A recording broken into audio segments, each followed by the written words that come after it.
Today we're going to be looking at my kayak trailer. Those of you that have been following me for a long time have asked me questions about my new trailer, and I've really had it for the last couple of years, but I've never done a video on it. I'm going to show you how I got my trailer set up, but the main purpose of today's video is I'm going to do a little mod to the trailer. I'll show you more about that here in just a minute. For those of you that wanted the update on the mushroom, we are at 14.5 inches across. It was about 12 inches at the last video, so she's still growing. All right, so I pulled my trailer out here in the driveway. As you can see, I got my Hobie Kayak 14 on it. It's a relatively narrow trailer, but it was wide enough for me to get a full-size toolbox on here. I'll link in the description to my old trailer, the old Harbor Freight trailer that I used to use. It was a great trailer. It served its purpose. At the time when I purchased it, it was 300 bucks with a discount coupon, and you guys keep asking me, hey, the discount coupon doesn't work anymore. Well, that video's over 4 years old, so you guys check the dates on these videos. This was a motorcycle trailer that I converted into this kayak trailer. You can see it has the center piece here for a motorcycle, run your motorcycle up on it, strap it down. My bike's over there, but it's a homemade trailer. Bought it from a guy out in Conroe, Texas.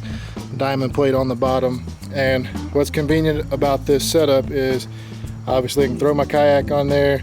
I can take all my gear from my kayak if it's wet, throw it in this toolbox, and if I have a second angler going with me to a tournament or just want to go fishing, we can actually strap his kayak on top of this toolbox here. I put some little mounts from my old Hobie. I took the mounts from the chair, stuck them up underneath here to run straps through, and you can strap the kayak around this section right here. Works out really good. So it's been raining a lot here lately, and again, the purpose of this toolbox was to store all my kayak accessories in here to keep my car from getting wet stuff inside of it, but it really stinks because of the moisture. Nothing special about the toolbox. It has a little tray I keep straps, basically just a bunch of junk, and you can see my net, stuff like that, 360 light. I'm gonna take all this stuff out and show you what I'm about to do. Okay, so what have I come up with to remedy this moisture in the toolbox? Well, I don't really know. This is what I bought. I bought a couple of these guys right here. They're 16 by 4 inches long. They're slotted. You guys have seen them before. I don't know what the name of them is. It says 16 by 4 mil. Is that gonna focus? Slotted, obviously, so airflow can go through. It has mesh on the back side to keep bugs and trash out of the toolbox. At least I'm hoping. This is an experiment. I'll let you guys know if this works. Two of them, less than $5. Hopefully it works. My plan was to place one on the front, right up underneath here. So if it is raining, that protects, you know, obviously from the rain with this section here being above it. I'll put one, oh, look at that, it stayed right by itself. I'm done. The end of the video. Put another one on this side. Let's see if it stays. Nope, gonna have to do some work. So in theory, this should really create a lot of flow in the toolbox from front to back, especially going down the highway. So even if I do have wet stuff in the toolbox, this will create a nice little flow of air through there. So what I'm gonna do is just take a hole saw and cut 3 holes, one for each section of this. I don't want to, you know, take too much aluminum out of this section here. I want to keep the structural integrity as much as possible, so maybe little 1-inch holes. I think that'd be fine just to get a little bit of airflow, trying to let air flow through to get rid of that moisture and the terrible smell that comes along with it. So before I get started on drilling, I need to remove everything from the toolbox. Here's a prime example. I'm wasting money here. So I opened up the toolbox and I heard this weird noise. I have some Livingston lures in here that I guess got activated because of the moisture in my toolbox, because I can hear them making a croaking shad sound. You guys probably can't hear it. Very faint, but let's take some of this stuff out and I'll show you what all I keep in here.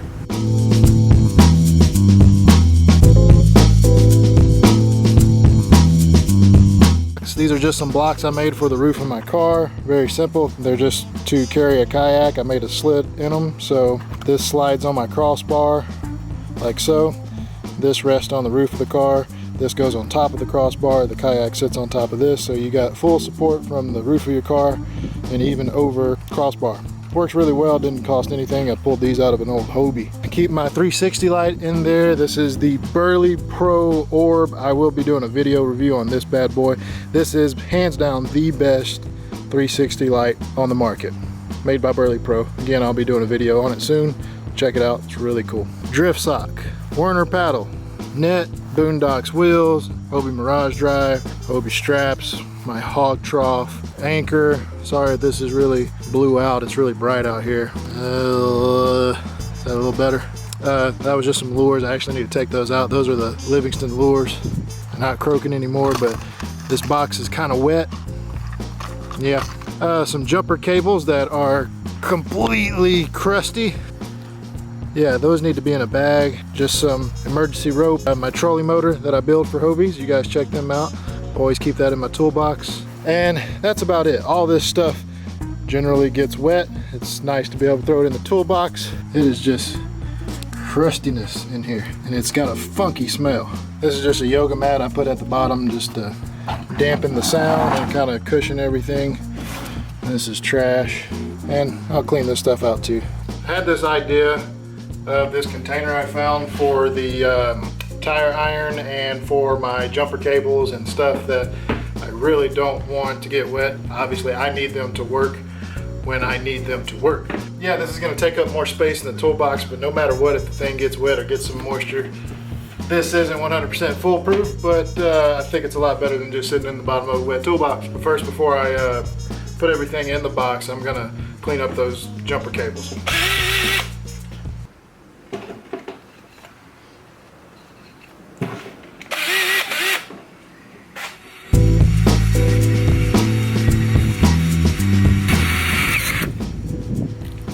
Ow. You want to be careful. So I sprayed them down with some Finn Super. Hopefully that'll help them out. I'm going to be doing a video review on that stuff here soon too.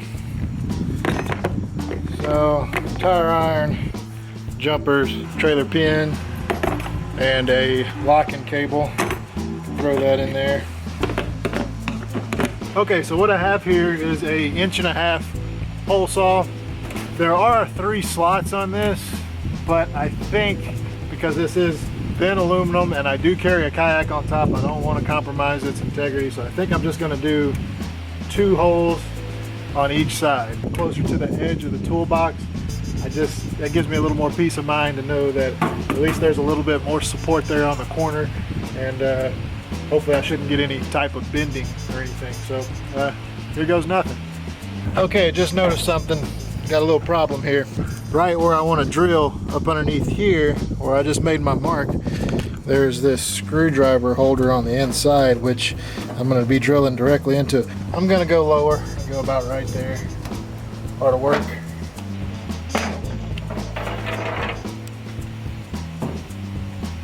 It's kind of scary.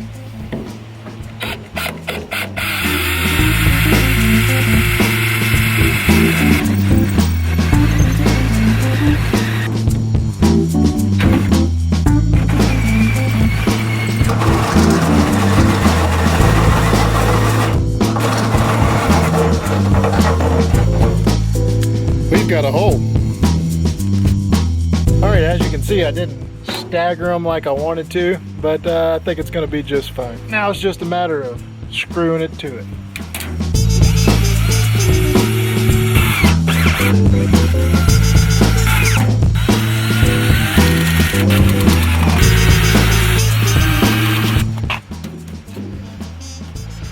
Okay. So something just happened I didn't notice until I got it mounted. Here's the inside, there's the hole, and there's a manufacturer sticker right on that mesh. So I'm gonna have to figure out a way to get that off without damaging this mesh. Oh well, it's okay. I'm gonna repeat the process on the back and I'll come back to you when I'm done.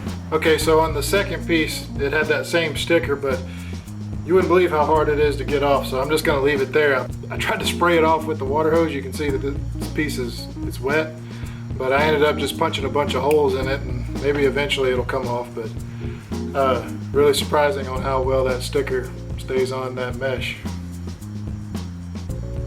wife's behind me eating a Pop-Tart, or a toaster strudel without the strudel. So it's just, she's eating a toaster. Okay, so this side's all buttoned up and it's a lot more level than the other side. I'm just gonna clean it out and start putting stuff back in, and that ought to be about it. All right, guys, she is all ready to go. Let's take a look inside. Look at all that organization. Everything is clean and dry. Basically all I have here is my Hobie straps. My net fits perfectly down at the bottom flat. My paddles, you can see, my Boondocks wheels, my Mirage drive, my anchor, the Burley Pro 360. Everything is nice and in its place.